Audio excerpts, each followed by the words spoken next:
Long ago, in the shining kingdom of Shahabad, stood a palace so grand that even the stars bowed to its beauty.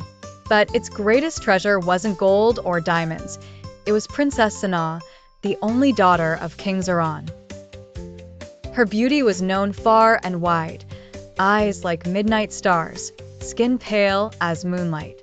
But her true beauty lay in her kindness and wisdom. Before her mother, Queen Zenat, took her last breath, she held Sana's hand and whispered, "My child, remember, your mind, your honor, and your heart are your greatest jewels. The world may try to blind you with its shine, but never lose your light." Sana promised, with tears in her eyes, that she would live by those words forever. Years passed. One stormy night, thunder roared across Shahabad, and Sana sat alone in the royal library. Books towered around her, stories of kings, old magic, and forgotten worlds. As lightning flashed, her eyes caught something hidden above an old shelf, a black leather book, sealed with a golden sigil. On its cover, ancient letters glowed faintly. Mary Sukut, the seal of silence. Curiosity overpowered fear. She broke the seal. A sudden burst of black smoke filled the air, swirling, twisting alive. For a moment, the palace went completely silent. And then nothing.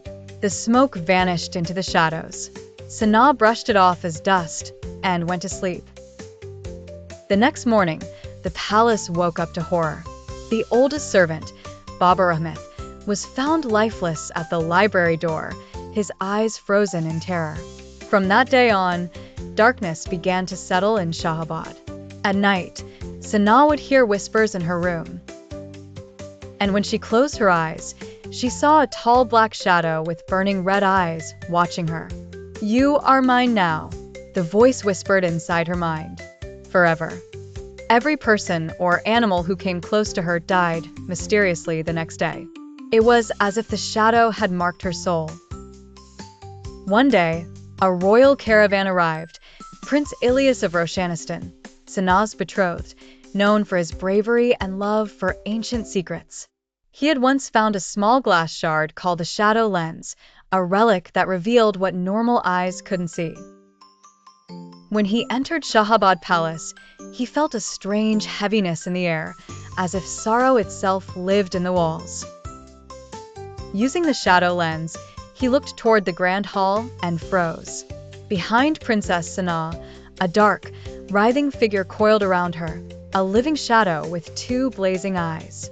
It caressed her hair, whispered near her ear. Prince Ilyas dropped the lens in fear. He finally understood. The shadow wasn't following her, it was bound to her. That night, he confronted her. "Sana, you are not alone. Something dark lives beside you." She looked down, trembling. "I know. It came the night I opened the book." She led him to the same library. On the table lay the black book. Its pages were now blank, except one. Written in faded red ink, "Whoever breaks the seal belongs to me. Not light, not time, not prayer can take her away." A cold wind blew out the candles. The walls seemed to breathe, and from the darkness came laughter. For days, they searched ancient scrolls, trying to understand what cursed her. At last, in an old Arabic manuscript called Azal wal Arwa, they found the answer. A Khayali jinn, born from pure emotion, drawn to unspoken feelings. Ilyas realized the truth.